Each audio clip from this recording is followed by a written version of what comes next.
안녕하세요. 계획대로라면 다가오는 3월에 신부가 되었어야 할 30대 여성입니다. 그런 제가 이렇게 사연을 쓰게 된 건 하원에 대한 후회 때문은 아니에요. 하지만 어디에라도 털어놓아야 홀가분하게 새 출발을 할 수 있을 것 같아서요. 헤어진 지 반년이나 되었으니 얘랑이란 호칭은 물론이고 남자친구라는 호칭도 적절하지 않지만 그래도 달리 부를 만한 것이 없어서 남자친구라고 할게요. 남자친구와는 대학교 때부터 알고 지냈습니다. 그냥 친구처럼 오랜 시간을 지내다 본격적으로 사귀게 된 건 저희 둘 나이 33이었어요.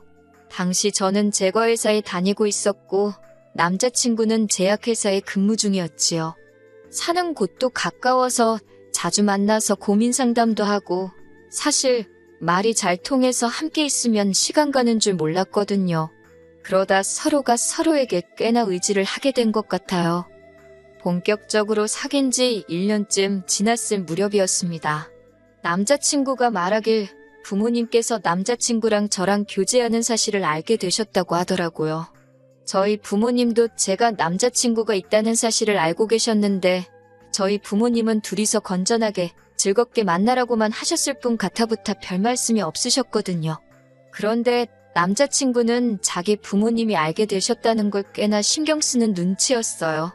그래서 제가 어머님이 나랑 사귀는 걸 안 좋아하시냐고 물었습니다. 그러자 남자친구가 그런 게 아니라며 하는 말이 자기 집은 저희 집 같지 않답니다. 어머님이 특히나 엄하신 분이라서 결혼할 거 아니면 뭐하러 시간 낭비를 하냐고 많이 언짢아 하셨다대요. 좀 황당했지요. 물론 저희둘 다 홍기가 꽉 찬 30대였으니 아들이 빨리 장가가서 자리를 잡았으면 하는 어머님의 마음을 아예 이해 못할 건 아니었지만 그래도 결혼할 거 아니면 만나지 말라니. 30도 넘은 아들을 당신 손에 넣고 이래라 저래라 하려 하시는 것 같아서 좀 그렇더라고요. 그리고 그런 이야기를 고민이랍시고 저한테 전하는 남자친구도 좀 당혹스럽대요. 하지만 그때만 하더라도 남자친구가 전할 말 전하지 말아야 할 말을 분간도 못하는 인간이라곤 생각지 못했어요. 아무튼 그 일을 계기로 남자친구가 먼저 저에게 결혼 이야기를 꺼내왔습니다. 어머님 말씀도 틀린 건 아니지 않냐며 어차피 남자친구나 저나 비혼주의자도 아니니 이참에 한번 진지하게 생각해보자 했지요. 그리고 사실 그때만 하더라도 남자친구와 저 두 사람 사이에 큰 문제는 없었거든요. 그래서 며칠 생각해본 끝에 결혼하자는 쪽으로 이야기가 되어 조금씩 이런저런 계획을 세워나가기 시작했네요. 그런데 그 이후로 한 2달쯤 지났을 거예요. 생각지 못한 일이 발생했는데 그건 바로 제가 회사에서 근무하던 부서가 다른 부서랑 통합이 되었거든요. 하지만 말이 좋아 통합이지 저희 부서는 폐지된 거고 저는 졸지에 영업직으로 발령을 받았습니다. 워낙 내향적인 성격의 낯도 많이 가리다 보니 영업을 해야 한다는 사실에 눈앞이 깜깜하더라고요. 사실 저도 직장 다닌 지 7년 차였으니 언젠간 이런 날이 올 거라고 예상은 하고 있었습니다. 저희 부서가 몇 년째 실적도 부실하고 그렇다 보니 회사에서도 눈엣 가시처럼 여긴다는 건 타부서는 물론이고 동종업계 사람들이라면 공공연히 다 알고 있었거든요.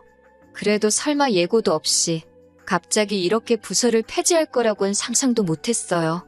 저뿐만 아니라 다른 부서 사람들도 남일 같지 않다며 크게 충격을 받았지요. 그나마 다행이라고 해야 할지 저는 몇 년 전부터 취미 겸 혹시나 회사에서 나오게 되면 창업이라도 해야 한다는 요량으로 제법 진지하게 제과기술을 익히고 있었습니다. 대학교 전공으로 원래는 외식조리학과를 다녔고 그러다 기회가 닿아 지금의 회사로 취업을 했거든요. 제가 전공한 바와는 전혀 다르기도 했고 워낙 관심이 없던 분야라서 그런지 회사 일은 저에게 늘 스트레스였어요. 그런데 이상하리만치 빵을 굽고 디저트를 만들면 어느샌가 제 마음이 진정이 되는 걸 알 수 있었지요. 그래서 자의로든 타의로든 회사를 나오게 되면 꼭 좋아하는 일을 하면서 살아야겠다고 다짐했고 그래서 제과기술을 익히게 된 거예요. 그런데 아시다시피 좋아하는 일을 하면서 사는 게 말처럼 쉬운 일은 아니잖아요? 카페라도 열어야 하나 생각하니 역시나 자본이 문제였습니다. 영업직으로 일하는 건 하루하루가 고역이었지만 그렇다고 무작정 회사를 때려칠 수도 없었으니 회사는 회사대로 나가면서 조금씩 어떻게 사업을 할지 구상을 하기 시작했어요. 그리고 이런 과정을 남자친구와는 결혼을 약속한 사이였으니 당연히 남자친구에게도 알렸지요. 그런데 저는 솔직히 남자친구가 이런 이야기까지 어머님과 주고받을 줄은 몰랐습니다. 그래서 남자친구 어머님께서 사업 관련해서 당신과 얘기 좀 하자며 연락을 해오셨을 땐 적잖이 당황스러웠네요. 어머님께서 전화를 걸어오셨고 단도직입적으로 만나자 하시는데 싫다 소리를 못했습니다. 말 그대로 당황스러워서 얼떨결에 일단은 어머님이 하자는 대로 알겠다 했거든요. 하지만 전화를 끊고 바로 남자친구에게 연락을 했어요. 어떻게 어머님이 내 연락처를 알게 되신 건지 그거야 당연히 남자친구가 알려드렸겠지만요. 제 말은 왜 알려드렸는지가 궁금했거든요. 그랬더니 남자친구가 하는 말이 어머님이 비상연락망의 개념으로 알고 있겠다 하셨대요. 그래서 자기도 설마 저한테 직접 연락을 하실 거라고는 상상도 못했다 하더라고요. 남자친구가 거짓말을 하는 것 같지는 않았지만 언짢았던 건 사실입니다. 비상연락망이건 뭐건 간에 적어도 나한테 귀띔은 해줄 수 있던 거 아니냐니까 자기가 생각이 짧았다며 순순히 사과를 하대요. 그래서 더는 따져 묻지 않았고 일단은 어머님과 만나기로 했으니 남자친구도 같이 나가자 했어요. 그렇게 어머님과 셋이 카페에서 첫 대면을 하게 되었습니다. 어머님께서 남자친구더러 당신 옆에 앉으라고 하시더군요. 자리가 중요한 건 아니지만 그런 작은 행동 하나하나 이래라 저래라 하시는 모습이 보기 좋진 않았어요. 이윽고 커피가 나오자 어머님이 먼저 저에게 한마디 하시대요. 당신 아들과 사귀면서 어떻게 당신한테 연락 한 번을 안 하냐고요. 잘 보이고 싶고 그런 게 없었나 보다며 비꼬시며 당신은 싹싹하고 예의 바른 사람이 좋다나요. 뭐라고 대꾸를 해야 할지 모르겠어서 일단은 죄송하다 했습니다. 돌이켜 생각해보면 사실 제가 죄송할 일은 아니었는데 그때는 어머님 기가 워낙 세니 저도 모르게 주눅이 들었던 것 같아요. 남자친구도 어머님 떨어 걱정 말라며 제가 앞으로 잘할 거라고 그러는데 왠지 설명할 수 없는 불쾌한 기분이 들대요. 이후로도 어머님께선 비슷한 어투로 잔소리를 좀 더 하셨습니다. 저는 그냥 말없이 내내하며 듣고만 있었고요. 그러다 어느 정도 어머님도 할 만큼 했다 싶으셨는지 저를 만나자 하신 본론을 꺼내셨습니다. 남자친구가 정확히 뭐라고 이야기를 한 건지는 모르겠는데 제가 남자친구랑 동업을 하고 싶어 하는 걸로 알고 계시더라고요. 그러면서 하시는 말씀이 그 사업 자금을 어머님이 대주시겠답니다. 생각지도 못한 이야기에 뭐라고 대답을 해야 할지 모르겠더군요. 사실 자본만 해결이 되면 저는 제 실력에도 자신이 있었기 때문에 안정적으로 카페를 운영해 나갈 자신이 있었거든요. 그렇다고 제가 돈이 아예 없었던 건 아니에요. 직장 생활하면서 돈을 모으긴 했으니까요. 다만 사업을 하려면 몇천 가지고 되는 건 아니잖아요. 그 돈은 제가 시집갈 때 필요한 돈이기도 했고요. 그래서 솔직히 대출을 받아야 하나 어째야 하나 이래저래 걱정 근심이 많았는데 갑자기 남자친구 어머님이 한 번에 해결해 주시겠다 하니 까놓고 말해서 대박이란 생각과 동시에 이게 맞는 건가 싶더라고요. 그래서 남자친구와 남자친구 어머님께 일단 감사하지만 생각 좀 해보겠다 했습니다. 집에 돌아와 곰곰이 생각을 해봤어요. 어차피 결혼할 사이니 같이 사업을 하는 게 나쁜 건 아니라는 생각이 들긴 하대요. 하지만 동시에 계속해서 찜찜한 마음이 사라지질 않더라고요. 어머님 성격도 보통이 아니신데 제가 그 도움까지 받으면 사업하는 내내 어머님한테 이리저리 끌려다닐 게 안 봐도 뻔했으니까요. 그래서 결국 이튿날 남자친구에게 호의는 감사하지만 거절한다고 전해달라 했습니다. 그랬더니 남자친구가 뭐가 문제냐며 그러지 말고 같이 하자고 절 조르더라고요. 저더러 너무 어렵게 생각하지 말라면서 계속 거듭해서 저를 설득했어요. 그리고 결국 남자친구의 성화에 제가 두 손 두 발 다 들었습니다. 어머님의 도움을 받아 같이 가게를 열자고 이야기가 됐지요. 하지만 이후로 제가 우려했던 상황이 조금씩 벌어졌습니다. 가게 자리를 보러 다니려 하니 어머님은 무조건 당신이 같이 다니겠다 하시더라고요. 제가 생긴 게 맹추 같고 말투가 어리숙해서 남들한테 눈탱이를 맞을지도 모른다고요. 면전에 말을 그렇게 하는데 누가 기분이 좋겠어요. 저도 그때는 빈정이 상해서 맹추같이 생겼다니 무슨 말씀을 그렇게 하시냐고 받아쳤습니다.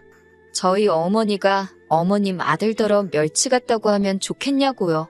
그리고 이 일로 초반부터 저랑 어머님 당연히 틀어졌어요.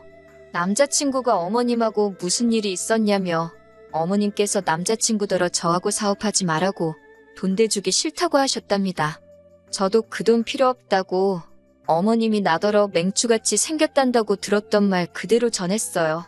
그러자 남자친구 하는 말이 그건 그냥 하는 소리래요.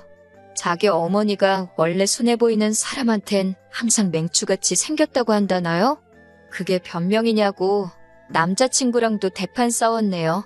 그리고 한 일주일쯤 지났을 때 어머님이 먼저 당신은 별뜻 없이 한 소린데 제가 그렇게 기분 나쁘게 들을지 몰랐다며 그런데 저도 어른이 한마디 한 게 기분 나쁘다고 그렇게 받아치고 그러면 못 쓴다는 사과 같지 않은 문자를 보내셨대요. 그리고 그땐 저도 회사 일부터 시작해서 남자친구와의 다툼으로 인해 스트레스도 많이 받고 정말 심적으로 육체적으로 힘들었거든요. 그래서 어머님이 그렇게 문자를 보내신 것만으로도 감사한 일이라고 제 스스로 세뇌를 시켰어요. 그리고는 얼렁뚱땅 남자친구와도 화해를 하고 다시 사업 준비도 진행해 나갔네요. 사업은 저와 남자친구가 하지만 어머님 입장에서는 어쨌든 큰돈이 나가는 일이니 결국 자리를 보기 위해 같이 다니게 되었습니다. 그런데 어머님의 막말은 때와 장소를 가리지 않더라고요. 어머님 말씀으로는 이렇게 말을 해야 사고 좋은 매물을 보여준다면서 부동산에 매물을 보러 들어갔다 하면 무조건 저를 가리키면서 쥐뿔도 없으면서 사업을 한다고 까불어서 걱정이라고 그러니 좀 사정 좀 봐달라고 그러시는 거예요. 제가 막말로 쥐뿔이 있는지 없는지 아무것도 모르시면서 그저 제가 어머님의 도움을 받아 사업을 하게 될지도 모른다는 이유로 저를 깔보시는 게 너무 화가 나대요. 결국 그렇게 한 3주 가까이 같이 자리 보러 다니다가 안 되겠다 싶어서 말씀 좀 그렇게 하지 마시라 했어요. 그랬더니 어머님은 또 저더러 예민하다 어떻다. 듣다 보니 정말 치사하단 생각이 너무 들대요. 결국 사업을 안 하면 안 했지 어머님 돈으론 안 하겠다고 결론을 내렸어요. 그런데 딱 그 결정을 전달하려던 날 어머님이 자리를 계약했다고 연락을 해오셨습니다. 설마 했는데 결국 저와는 상의도 없이 어머님 마음에 드는 곳을 고르셨더군요. 남자친구는 남자친구대로 그래도 자기 어머니가 보는 눈이 있으시다고 믿고 따라가라는데 그 소리도 어찌나 듣기가 싫던지요. 너무 실망스러웠지요. 그러다 결국 어머님과 한바탕 목소리 높여 싸우게 되었습니다. 하원의 결정적인 이유이기도 했고요. 가게 인테리어를 진행하면서 어머님께서는 더더욱 제 의견을 무시하기 일쑤였어요. 일단 인테리어도 당신이 아는 곳이 있다 하셨는데 알고 보니 어머니 애인이 하는 곳이대요.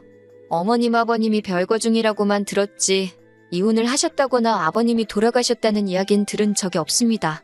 그런데 애인이라니 제가 보수적이라 그런지 좀 거북하고 불편하대요. 게다가 어머님 애인은 당신이 무슨 남자친구의 아버님이라도 되는 것처럼 저한테 야 더 하면서 반말을 하기 일쑤였어요. 가령 제가 여기에는 이 조명을 달아달라 하면 네가 이 일을 해봤냐? 내가 전문가다. 알아서 잘해주는데 왜 까부냐? 그냥 있으라는 식이었달까요? 하지만 남자친구도 그 모든 과정을 보면서도 별소리를 안 하니 제가 달리할 수 있는 액션도 없었고 그 무렵에는 그래 될 대로 되려 싶었습니다. 솔직히 나쁜 생각도 했어요. 이러다 장사 못하게 되면 내 손해냐, 알게 뭐냐 그런 식으로요. 그러다 하루는 어머님께서 저를 따로 불러내시더니 대뜸 저더러 당신 애인한테 왜 맘먹냐입니다. 어떻게 당신 애인한테 손가락으로 여기저기 하면서 말을 하느냐고요. 아니 천장이라던가 구석이라던가 어딘지 알려드려야 돼서 손가락으로 가르친 건데 그게 문제가 될 거라고는 생각도 못했습니다. 어머님 말씀으로는 그림을 그릴 수도 있고 말로 표현을 하면 되지 옆에 바짝 붙어서는 손가락으로 그러는 게 말이 되냐는데 그러면서 마치 제가 어머님 애인한테 꼬리를 친다는 식으로 말을 하더라고요. 어떻게 하면 예비 며느리를 상대로 그런 더러운 생각을 할 수 있는 건지 엄청난 모욕감을 느꼈지요. 그리고는 결국 참다 못한 제가 어머님더러 모 눈엔 뭐만 보인다더니 정말 그런가 보다고 해버렸어요. 그리고는 어머님 아들하고 사업 안 해도 그만이라고 안 하겠다고 소리를 질렀네요. 처음부터 제가 하고 싶다고 조른 사업도 아닌데 제가 왜 이런 꼴을 당해야 하는지 모르겠다고 어머님도 상식적으로 행동하시라 했지요. 그랬더니 어머님이 저더러 그러고도 자기 아들이랑 결혼할 생각이냐고 어림도 없대요. 그래서 저야말로 어머님 아들, 어머님 때문에 조도 안 갖는다고 했어요. 화가 나서 그런 건지 얼굴이 있는 대로 빨개진 어머님이 자기야 나와보라며 인테리어 사장님을 불러대시대요. 사장님이야 어머니 메인이니까 당연히 쫓아나와서는 무슨 일인지는 몰라도 젊은 사람이 왜 어른한테 그러냐고 대뜸 제 탓을 하시더라고요. 제가 열받아서 제3자는 좀 빠지라고 했습니다. 아버님도 아니고 가서 하던 인테리어나 잘 아시라고요. 어머님이 제 뒤통수에다 대고 욕을 막 하시는데 오히려 기분은 후련했어요. 동시에 남자친구랑 완전히 끝났다 생각하니까 아쉬운 마음보다는 이제 이런 거지 같은 일을 안 겪어도 된다는 생각에 홀가분했다고 할까요? 그리고 그렇게 집으로 돌아오는데 남자친구한테 미친 듯이 전화가 걸려오대요. 처음에 한 대여섯 통은 그냥 무시했는데 도대체 하고 싶은 말이 뭔가 궁금하기도 해서 결국엔 받았습니다. 그랬더니 대뜸 도대체 무슨 소리냐고 사업이고 결혼이고 안 한다는 게 무슨 말이냐고 울며불며 따지더라고요. 그래서 니네 엄마한테 물어보라 했습니다. 내가 뭐가 아쉬워선 니네 엄마 그 지랄 같은 성질 다 맞추고 하다못해 니네 엄마 애인인지 뭔지한테까지 비위를 맞춰야 하냐고 거기다 니네 엄마가 내가 니 새아빠인지 니 엄마 애인인지한테 꼬리를 친다는 개소리까지 들었다고 명예훼손으로 고소 안 하는 걸 다행인 줄 알라고 정말이지 따다다다 쏘아댔어요. 그랬더니 남자친구가 이대로 못 끝낸답니다. 두고 보라나요? 솔직히 두고 보라는 사람 무서울 거 없다잖아요. 저도 그랬어요. 그나마 다행인 건 정말로 남자친구와 헤어졌다는 사실이 슬프기도 했지만 한편으론 두고 보라는 남자친구의 마지막 말 덕분에 금방 마음 정리를 할 수 있었다는 거예요. 처음 한 달은 마음이 복잡했지만 지금은 어느 정도 회복이 된 것 같아요. 그리고 두고 보자던 남자친구는 하루가 멀다 하고 저에게 미안하다고 연락을 해옵니다. 저만 돌아와 준다면 어머님하고는 연을 끊고 살 거라나요. 연을 끊던 연을 날리던 전 아무런 관심이 없고요. 함께한 시간을 생각하면 억울하고 속상하지만 그래도 식장 들어가기 전에 이 구렁텅이에서 빠져나와서 다행이다 싶어요. 저는 일단 영업일이건 뭐건 간에 제가 처한 상황에서 최선을 다해볼 생각입니다. 그리고 내년쯤 제 힘으로 사업을 시작할 거예요. 사업이 어느 정도 안정이 되면 한번 인사드리러 돌아오겠습니다. 그때는 좋은 이야기를 가지고 올게요.